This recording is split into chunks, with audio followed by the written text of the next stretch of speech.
Balikan natin ang press briefing ni Secretary Edwin Lacerda sa Malacanang. Number two, given the situation right now, the very controversial situation and the very explosive situation where Ms. Napoles finds herself in, being in the center of all this outrage, and considering that there were, according to their camp, there were serious threats on her life. In the words of Attorney Kapunan, there are those who intend to silence her permanently. The only person that they can trust is our president. And so they ask that Ms. Napoles be surrendered to the president. And this being not the first time it has happened, time and again, where a sitting president has received a surrendering fugitive, this is not extraordinary. Sir, dalawang questions na lang.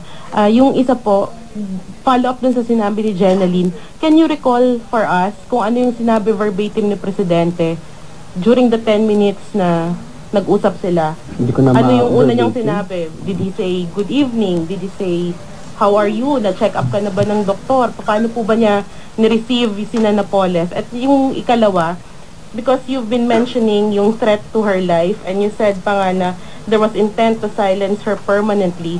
Sabi ni Attorney Kapunan. Sabi ni Attorney Kapunan, I'm sorry. How would this impact on her detention? Would this figure kung saan siya ay detain dahil mga merong threat sa life niya?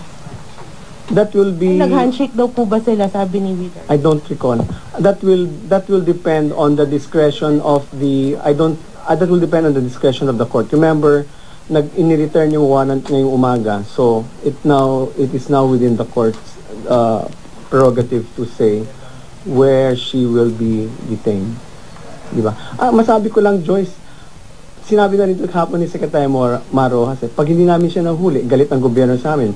Pag hinuli namin siya, pag nag-voluntary surrender, which is better than hahabulin.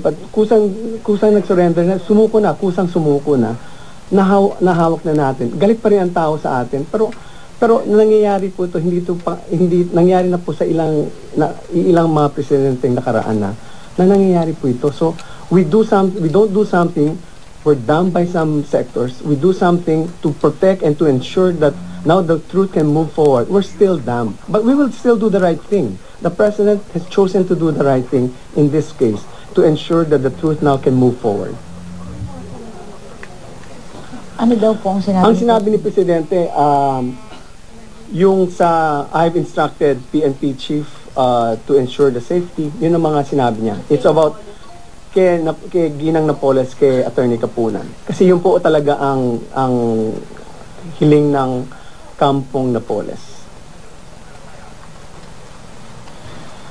Eileen Taliping of DWIZ.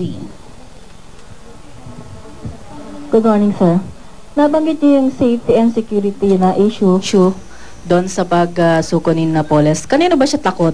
Ano bang kinatatakot niya sa NBI, sa mga taong galit sa kanya, o yung outrage ng tao, o yung mga taong gobyerno?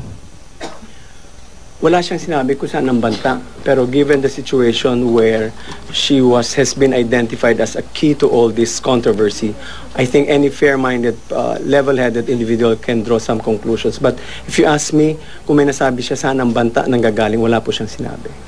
Sa tingin niyo po, meron talaga siyang itinatago? Bakit siya natatakot? May banta sa buhay niya. Kung ano yung tinatago niya, hindi po natin alam until she testifies and gives her side. Thank you, sir. Celerina Monte. Oh, hindi to peace process. Oo nga, sir. Kukundi ko sana yung pamana. Anyway. Sir, kasi according to Secretary Rojas, Napoles was in Metro Manila during the time that she was hiding. So, does that show how incompetent our intelligence agencies are? I cannot make a judgment that anybody who wants to hide will try all her resources to hide. And she's not exactly a woman of ill resources.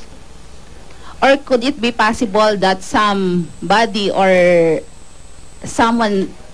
somebody's cuddling her or cuddled her? We're going to the realm of speculation, which I'm not about to step into. Sir, how do you think the testimony of Napoles would contribute into this investigation on pork barrel? We will see. Like I said, we never discussed what she knows, so I myself don't know. So we will see what she knows. In the meantime, the investigation continues. The investigation by the DOJ, the NBI, and the IAGC will continue. Do you think there is any reason for these lawmakers have been dragged into the issue na kabahan because of Napoles surrender? I don't want to speculate. Hannah of Sunshine Radio. Magkao na tumawa, sir. Reaction niyo, sir, doon sa statement po ng Anak Bayan and other militant groups na scripted lang po. Oh, sir, nag-reply na kayo, sir. Scripted po doon sa pagsuko ni Napoles. And sinasabi po nila, ano pong assurance po na may bibigay niyo sa public na there's no such thing na mayroon na pong deal si Napoles at Pangulo na proprotektahan ni Napoles sa kanyang testimony ang mga kaalyado ng Pangulo? Sabi ng Anak Bayan nung Lunes, Abi. Pati KMU Sabi din, na- sir. Sabi And, sir, nung Lunes, sabi ng Anak Bayan, hulihin si Napoles. Nung nag-surrender na si Napoles, scripted ang huli. I mean, make up your mind, Anak Bayan, and be a little bit smarter than what you have stated. Meron din silang sinabi, sir, na baka magkaroon din ng whitewash dun sa evidence that poprotektahan po ni Napoles ang mga kaalyado ng Pangulo. Sabi nila eh. Alam namin ang gagawin ng gobyerno. We're pursuing the investigation.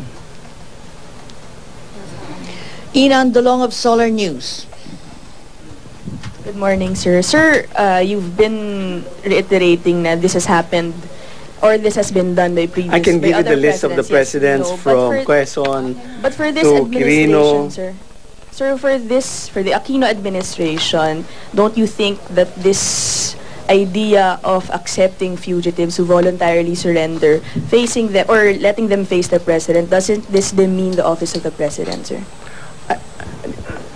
The office of the president has been occupied by a number of past presidents, and I just gave you the list of presidents who have done so. So does it demean the office of the president? President Quezon has done it. President Quirino has done it. Did it demean the office at that point? No. People were very happy that this thing they surrendered, and I think we should be happy that Mr. Napoles has chosen to surrender, and that we can now move forward with any cases, any investigation that are pending or are happening right now. Sir, and the alleged threats to her life, or tinanggap na lang po ba ng ganun-ganun yun? I mean, didn't it need to go through some sort of verification? Because I mean, there are other high-profile fugitives who are still missing and can come out now and say that there are also threats to their lives. Ganun din po ba ang ibibigay? You know, when I was studying AIM, I have a professor called Gabi Mendoza, the late Gabi Mendoza, who really taught us the Socratic method, and he always told us, what you're saying is 2020 hindsight. That's hindsight, Ina. That's hindsight. We don't know what's going to happen. If suppose we had that lead, Attorney Kapunan told me they're willing to surrender, and then I said, ay, di pwede kasi madidimi ng office ng president eh. Hayaan lang. And then something happens, Ina. What do you think? And then Attorney Lorna Kapunan will come and say, we told the office of president we were willing to surrender. And then once it comes out, and the media gets that, and will they say, anong ginawa ng pamahalaan? Ba't hindi nyo sinecure ang kanyang safety? That's 2020 hindsight. Ina, that question is really showing that because this thing has already happened, but the fact is we've decided, the president has chosen this course of action to make sure that the case will move forward. Sir, last na lang. You mentioned kanina that she was also given a health check. Ano po yung naging resulta nun? Kasi baka There was a standard po yun sa booking to check your health, no? But on the way to the palace, sabi niya medyo nagpapalpitate siya. So we called up the doctor, and then yung doctor dito pina-check, normal naman, okay naman. Sir, sorry, but I just wanna take this opportunity na baka makakapag-release ba kayo ng photo or videos on what actually happened? We'll ask Secretary Marfil hawak niya yung photo bureau, ang tawag doon? We will ask her. We'll ask him. Thank you, sir. Chris Jose. Sir, sabi ni Kabataan Party List Representative Redon, hindi pong pag-surrender ni Napoles Sino po? ay Redon po. Representative Redon. Sa Makabayan. Yes, sir. Kabataan Party List. Makabayan Black, di ba? Kabataan, sir. Makabayan Black ang sindi. Sir, yun daw pong pagsuko ni Napoles, mekanismo lang daw po yun ng Malacanang para daw po ma-diffuse yung calls to abolish the presidential court. Ano? Yung daw pong pagsuko ni Napoles ay para daw po i-diffuse lang po yung calls na i-abolish yung presidential pork. Di ba doon sa Lunes, di ba nandoon siya? Di ba ang isa sa mga panawagan din, hulihin si Napoles? Yan din ang panawagan ng Makabayan Black. Tapos nahuli na ngayon, iba na naman kinakanta nila. Talagang ang Makabayan Black, wala nang ginawa kundi punahan, criticize ang government. But we will do the right thing. Wala kaming pakialam sa sinasabi nila. Sir, hindi ba natatakot o nangangamba ang Malacanang na sa September 11 kasi may part 2 yung Million People March? Hindi ba natatakot ang Malacanang na ang ipanawagan naman this time ay bumaba na sa pwesto ang Pangulo dahil doon sa sinasabi nilang VIP treatment kay Napoles?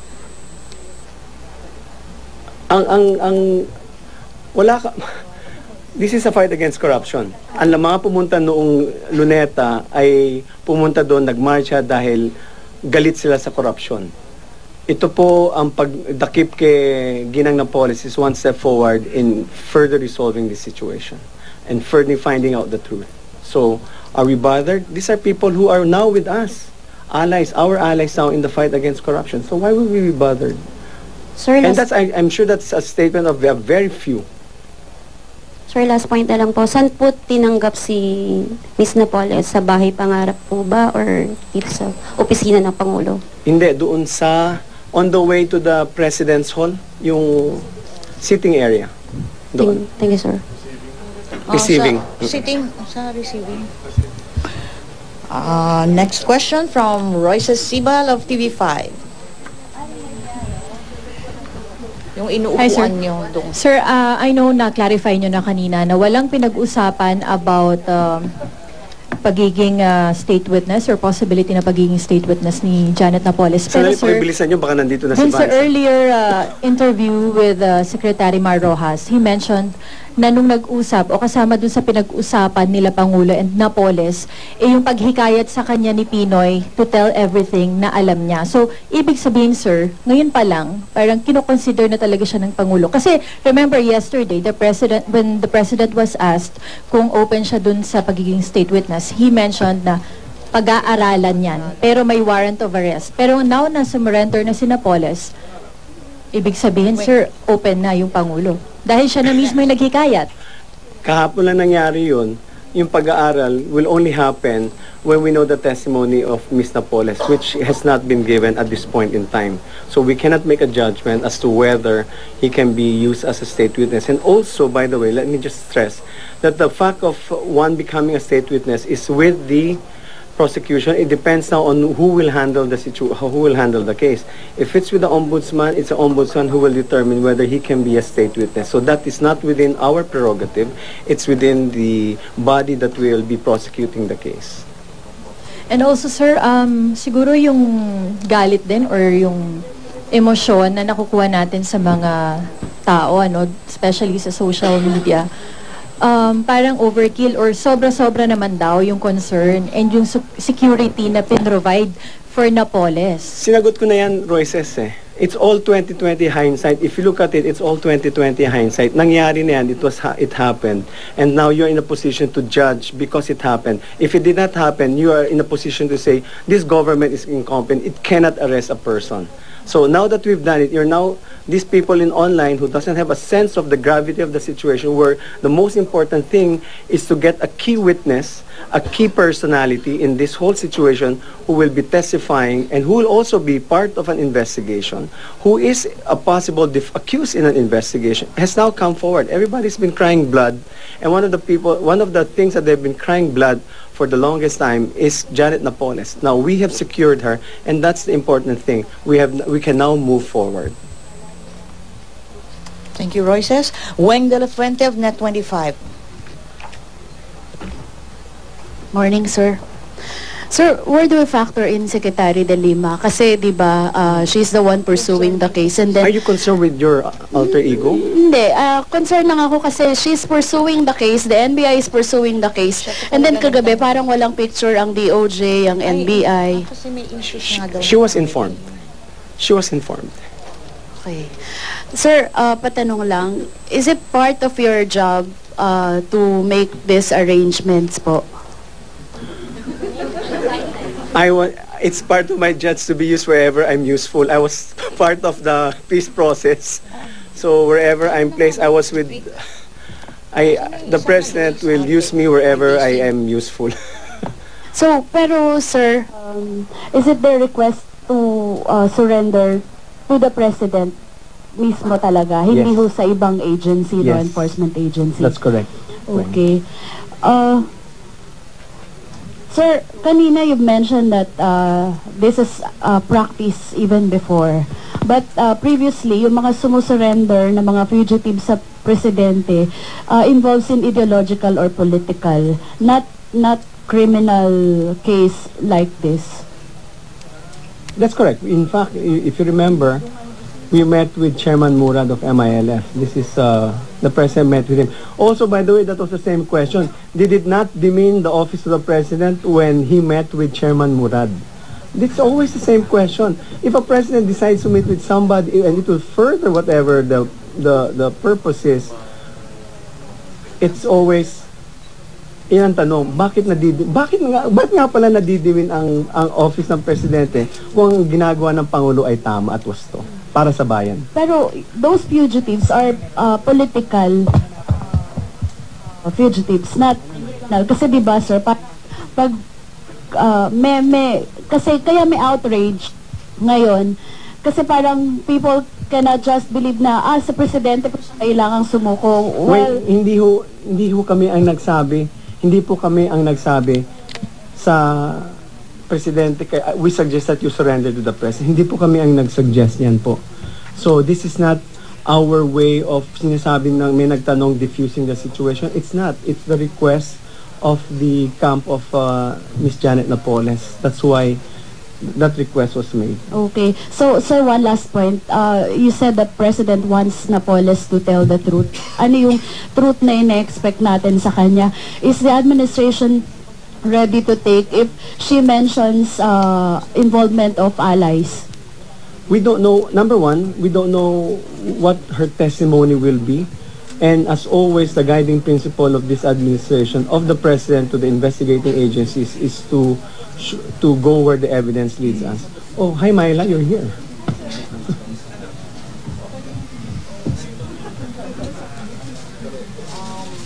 Deo de Guzman of RMN. Deo. Morning, sir. Sir, sumuko po kahapon niya si Janet Napoles. Hindi po ba parang meron pong sentiment ang tao na sayang yung ginastos ng government doon sa Intel funds kasi parang inefficient yung NBI sa paghahanap. Imagine ilang tracker teams yung naghanap sa kanila sa kay Janet Napoles and nasa Metro Manila lang siya. Ano pong masasabi niyo dun sa... There are two perspectives to this. Either you're looking at the trees or you're looking at the forest. You're looking at the trees right now. You're talking about what a waste of time. But the point is, what is our purpose here? What was the standing order against Miss Janet Napoles? To secure her, to arrest her. She decided to voluntarily surrender. Shouldn't we be happy? May nagastos nga, wala tayong magagawa ron. But there's a continuous po ang trabaho ng ating mga intel agencies sa pagtugi sa kanya. But she decided to surrender. We don't know why. Maybe the fear was really imminent. We don't know. But maybe we should look at the result, because otherwise everything that you're saying, everything that you're asking is hindsight 2020 yan eh. You're in a position to say those things primarily because we already did the right thing. And now you're, not to be personal, but you're looking at ways to question the decision taken by, for instance, by the Napoles or by the president. But this is the thing that will move this case forward. So, and that's the most important thing for us. related to that, sir, parang ang lumalabas, hihintayin nyo na lang din po bang sumuko yung iba pang mga pinaghahanap ng batas, like the Reyes brothers? Again, that's hindsight 2020. I can answer you. So you're now saying let's not waste Intel funds to track them. You know, it's like if I say this, I'm dumb. If I say that, I'm dumb. We're doing everything we can. We continue to track those fugitives. That's the thing that we can say. Thank you, sir. Thank you, Deo. Myla Hare. Ayan po, narinig niyo po si Presidential Spokesperson Edwin La Sierda, manatiling nakatutok sa GMA News TV para sa update kaugnay ng hearing ng Senate Blue Ribbon Committee kaugnay ng pork barrel scam.